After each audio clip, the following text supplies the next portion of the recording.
Capítulo 6. Querido Nick, bizarra, às vezes, esta é a única palavra que posso usar para descrever a vida. Simplesmente bizarra. Lembra do faz-tudo do que eu tinha falado? Bem, ele foi à minha casa na manhã seguinte ao meu encontro com Matt para dar um jeito em algumas coisas. Percebi a presença dele por causa do lindo buquê de flores do campo que me deixara. Lá estavam elas, cor-de-rosa, vermelhas, amarelas, azuis e roxas, lindas num vaso de vidro ao lado da porta da frente. Muito doce, muito gentil e inesperadamente tocante. Primeiro, pensei que eram de Matt, mas, puxa vida, não eram. Havia também um bilhete.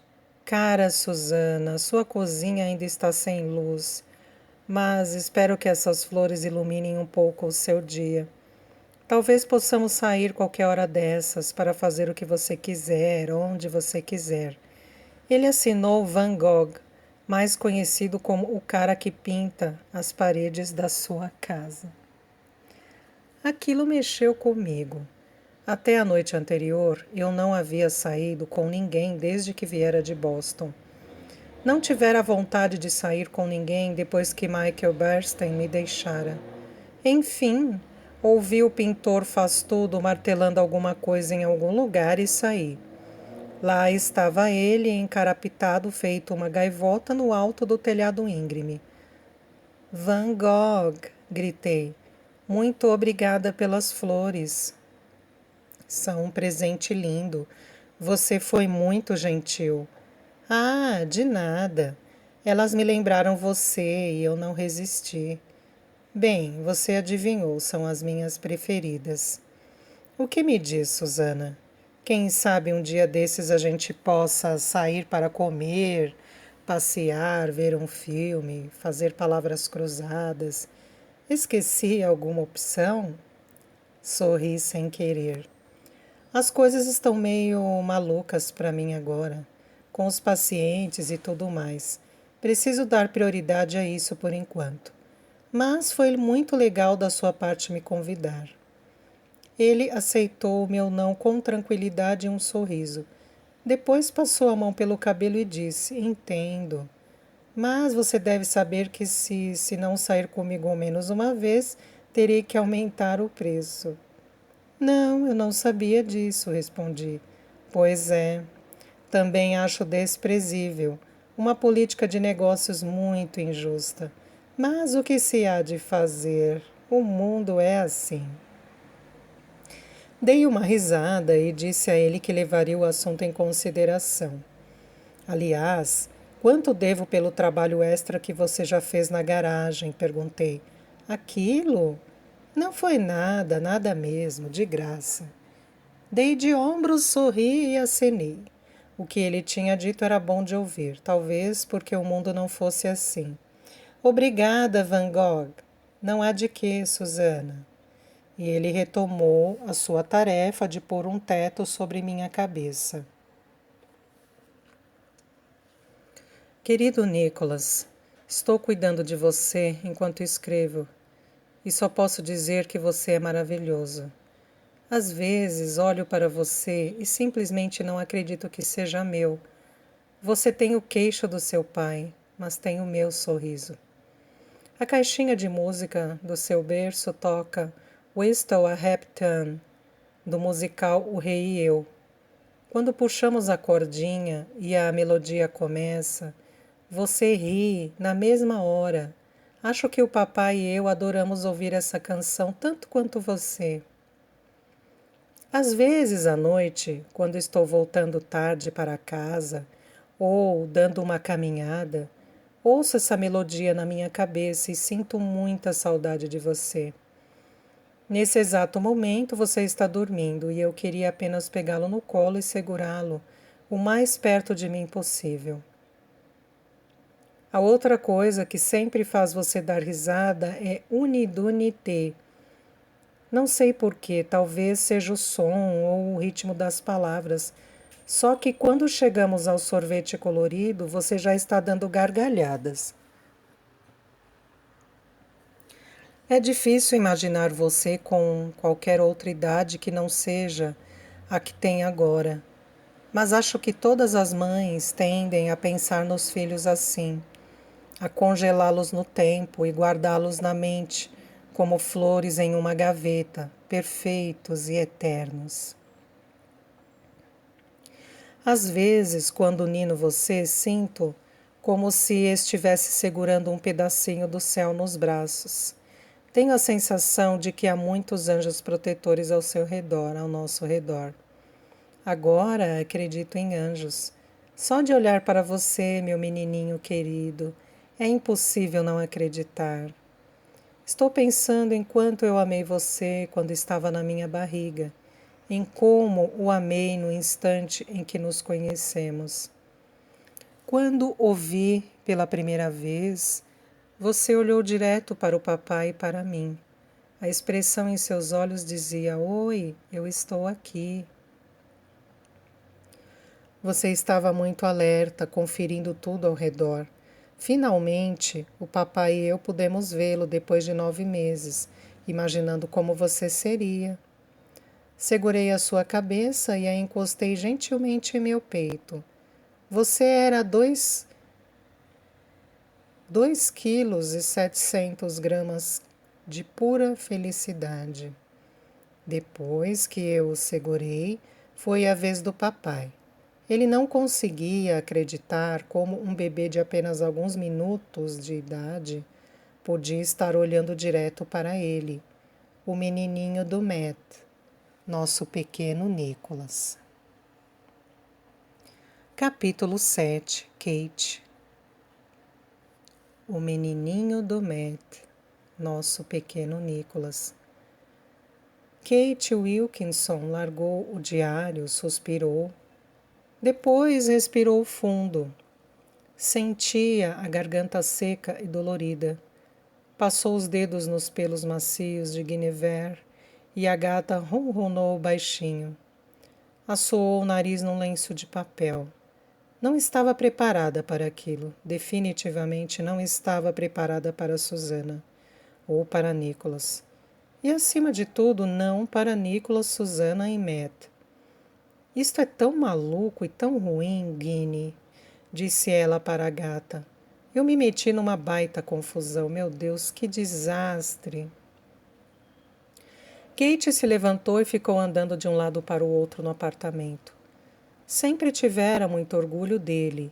Grande parte da decoração havia sido feita por ela mesma.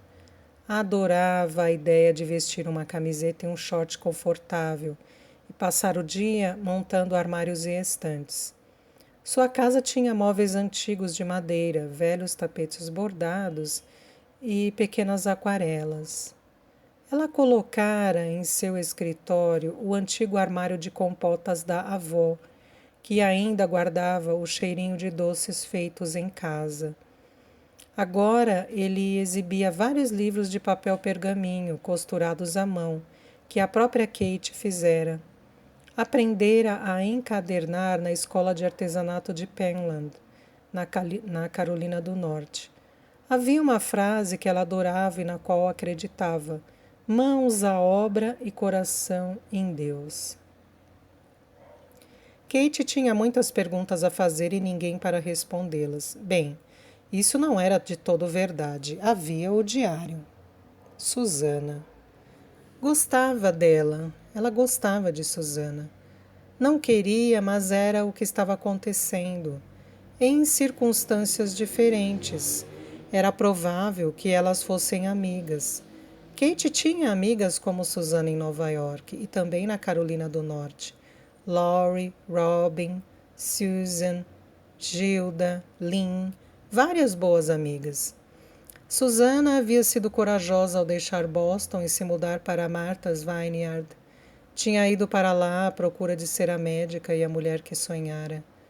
Havia aprendido uma lição com seu ataque cardíaco quase fatal. Aproveitar cada instante da vida como se fosse um presente. E quanto a Matt? O que Kate significava para ele?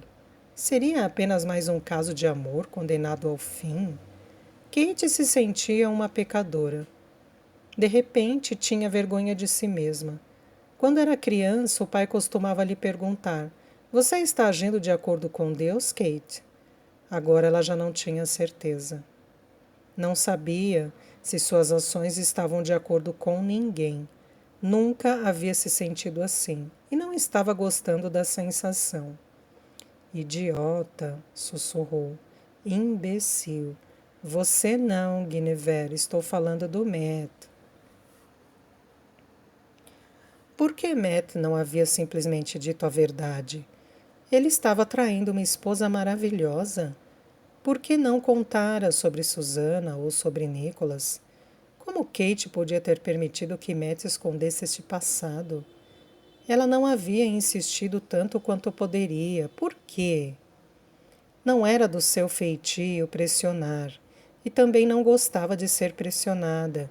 Com certeza não tinha a menor inclinação para confrontos. Mas o motivo mais forte havia sido a expressão que tomava conta dos olhos de Matt toda vez que começavam a falar sobre o passado dele.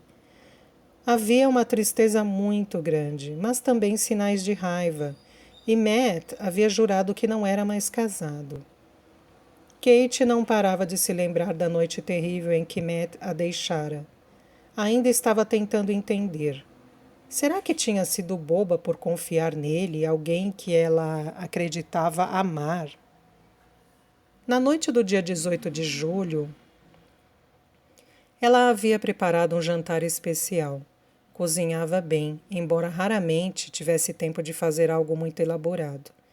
Arrumara seu belo jogo de porcelana e os talheres da avó na mesa de ferro da pequena varanda.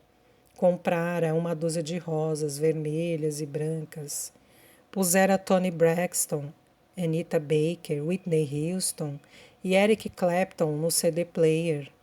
Quando Matt chegou, ela lhe fez uma surpresa maravilhosa. Entregou-lhe o primeiro exemplar do livro de poemas que ele escrevera e que ela havia editado. Tinha sido um trabalho feito com amor. Também deu a ele a notícia de que a edição teria 11.000 exemplares. Um número surpreendente para uma coletânea de poemas. Você está no caminho certo. Não se esqueça dos amigos quando ficar famoso, Kate brincara.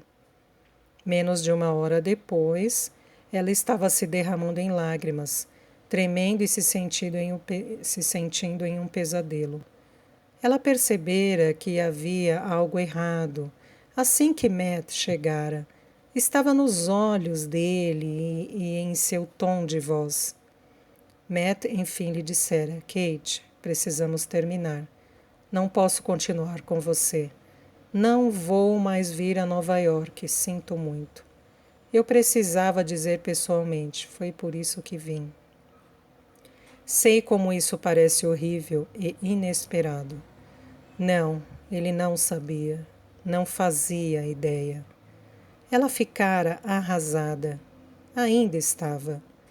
Tinha confiado nele, se abrira como a nenhuma outra pessoa e acabara magoada. E ela queria conversar com ele, tinha coisas importantes a dizer, mas simplesmente não tivera chance. Depois que ele fora embora, ela abrira uma gaveta da antiga cômoda que ficava perto da porta que dava para a varanda. Lá estava escondido outro presente para Matt, um presente especial. Kate o pegou e começou a tremer de novo. Sentiu os lábios estremecerem e os dentes baterem. Não conseguia evitar, não conseguia parar. Desatou a fita, rasgou o papel de presente e, então, abriu a pequena caixa retangular. Ah, meu Deus! Kate começou a chorar no instante em que olhou para o conteúdo da caixinha. Sentiu as lágrimas escorrendo em seu rosto. A dor foi quase insuportável. Tinha uma notícia muito importante e maravilhosa para compartilhar com Matt aquela noite. Dentro da caixa havia um chocalho de prata. Ela estava grávida. Capítulo 8. O Diário. Nicholas, este é o ritmo da minha vida, regular e reconfortante como as marés do Atlântico, que eu acompanho da casa. É muito natural, bom e certo. No fundo do coração sei que este é o meu lugar. Acordo às 6 da manhã e levo Gus para uma longa caminhada, até depois da fazenda Rowe.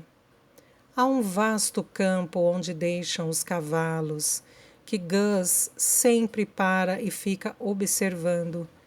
Imagino que ele ache que sejam Golden Retrievers gigantes.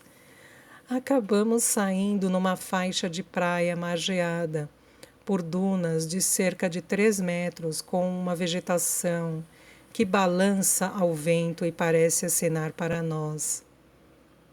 De vez em quando aceno para ela também. Às vezes sou tão maluca que chega a ser constrangedor. O trajeto varia, mas em geral acabamos passando pela propriedade de Mick Straw, que tem um caminho ladeado por antigos carvalhos. Quando está quente ou chovendo, as árvores servem de proteção. Gus parece gostar dessa parte do dia quase tanto quanto eu. O que eu mais gosto nessas caminhadas é a sensação de tranquilidade e paz interior. Acho que grande parte disso se deve ao fato de eu ter retomado as rédeas da minha vida e salvado a mim mesma. Lembre-se das 5 bolas, Nick. Lembre-se sempre das 5 bolas. É exatamente nisso que penso quando começo a percorrer a longa estrada que nos leva de volta para casa. Pouco antes de entrar no caminho de carros, passo pela casa vizinha dos Bond. Melanie Bond foi muitíssimo gentil e generosa. Quando me mudei, ajudou com tudo o que pôde. De martelo, pregos e tintas a uma lista de telefones úteis. Ela ainda me deixava ligar da casa dela e sempre me oferecia uma limonada bem gelada. Foi com ela que consegui o número do faz-tudo. Ela tem a minha idade e 4 filhos. Que Deus a ajude. Sempre fico impressionada com quem consegue fazer isso. Todas essas mães são incríveis.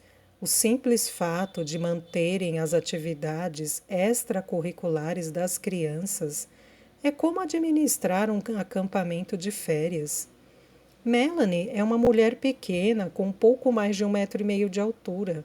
Tem os cabelos muito pretos e um sorriso simpático e encantador. Já contei que as crianças dos Bonds são todas meninas e têm entre 1 e 4 anos.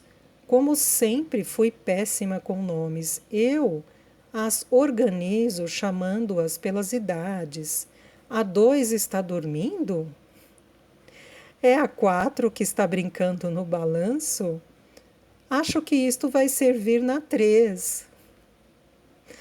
Os Bond riem quando faço isso e acham tão divertido que elegeram Gus um número 5 honorário. Nossa, se as pessoas ficassem sabendo do meu sistema, jamais iriam ao consultório da doutora Bedford. Mas as pessoas vão ao meu consultório, Nick, e eu as curo. E estou curando a mim mesma. Agora preste atenção no que aconteceu depois.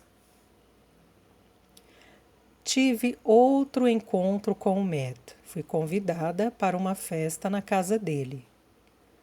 Meu homenzinho! A casa ficava em Vineyard Haven e era bonita, de bom gosto, impressionante e muito cara. Não pude deixar de ficar admirada. Todos os homens, mulheres e até mesmo crianças ao redor pareciam se enquadrar num único grupo, o de pessoas bem-sucedidas. Era o mundo de Matt. Parecia que toda a parte rica de Nova York, inclusive a elite das áreas mais elegantes de Manhattan, estava em Vineyard. Havia convidados em todos os decks, caminhos de pedra e vários ambientes maravilhosamente bem decorados que se abriam para o mar sem fim.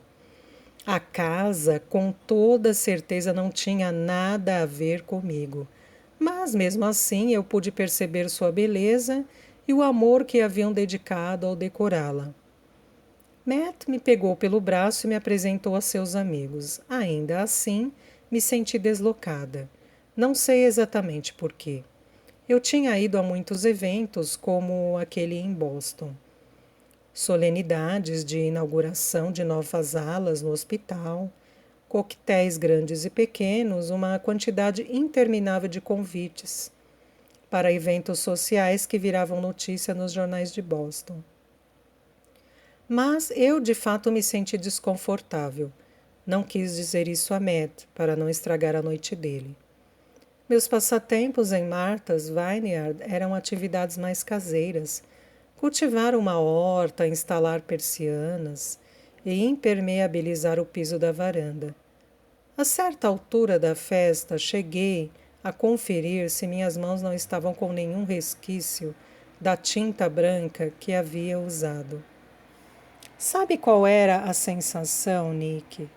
Às vezes, quando ficamos nós dois sozinhos, conversamos na língua do Nick.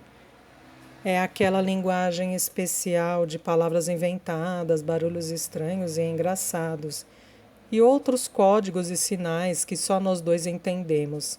Daí alguém toca a campainha. Ou nós precisamos ir ao mercado ou alguma outra coisa. E eu posso jurar que esqueço como falar com uma adulta. Era assim que eu estava me sentindo nessa festa.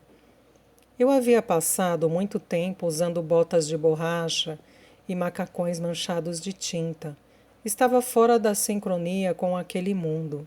Gostava do novo ritmo que estava criando para mim mesma, tranquilo, simples, descomplicado. Então, quando eu estava pela festa passeando e participando de bates-papos até agradáveis, uma vozinha, uma voz de criança falou comigo. Um menininho se aproximou de mim chorando. Devia ter uns 3 ou 4 anos. Não vi pai, mãe ou babá por perto. O que aconteceu? Eu me abaixei e perguntei. Você está bem, garotão? Eu caí. Ele soluçou. Olhe.